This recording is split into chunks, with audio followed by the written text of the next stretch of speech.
Well, just to review or kind of get into what we'd already touched on, any good contractor is going to ask you what your budget is before you start. The reason is one of the things we draw this to, another parallel we draw this to, is think about any other major purchase. Your next major purchase other than renovation of the house itself is probably like a car, right? And if you were to hire somebody to be your consultant in purchasing a vehicle, your next vehicle, you might not know exactly what you want, but you sure know about what you're comfortable spending. Maybe that's overall price or a month or whatever that breaks down to.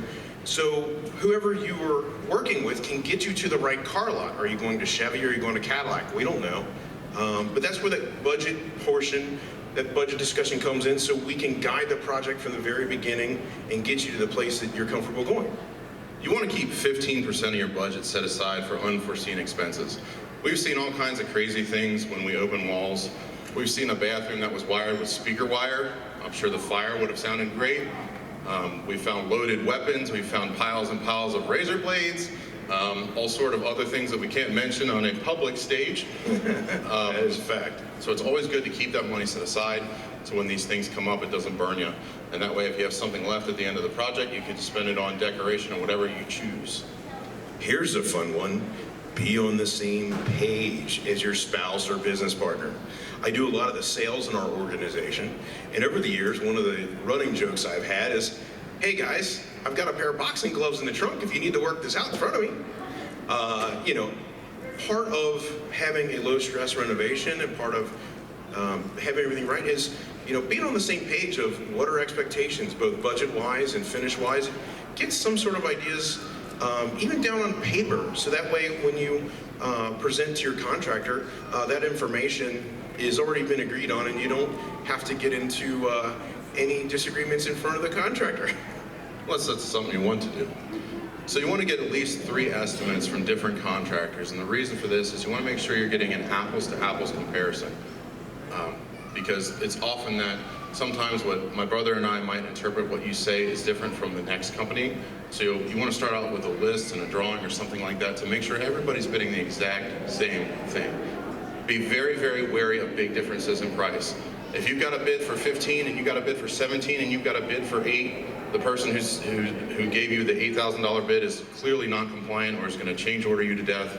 Run away screaming the opposite direction when you see a big difference in price. Okay, let's talk about down payment a little bit. So the down payment contract, typically we recommend, in our typical practice is we usually collect about 1/3 of the project overall down when the contract is signed. Some exceptions which can skew those numbers a little bit that you need to be aware of are kitchens and bathrooms are great examples. There's certain things that have to be paid for 100% in full before we can do anything. Our vendors do not let us order anything in a special order for you or on your behalf unless it's paid for 100% in full. So some of those examples are cabinets. Cabinets typically, in an average kitchen these days, tend to be $10,000 and more. Even bathrooms anymore, it's amazing how much you can spend on cabinets. A lot of tile these days is special order, you can't return it. All those sorts of fixtures, again, special order, and the down payment funds the purchase of all those, and it usually also starts to fund the permit process and a few other little things as well. You want to ask about the draw structure. What does that mean? That means how the contractor will be paid and when they expect to be paid. To give an example, at Biehl Brothers, we take 1/3 down like my brother expressed, and then we divide the rest of the money by how many weeks there are left in the project. So real simple math, if it's $60,000 that's left after the 30% deposit, it's a 6-week project. Each week, I'm going to show up to your door. Hi, Mr. and Mrs. Smith, that'll be $10,000, please. What we also do is we leave $1,000 on the shelf for what we call the punch list draw.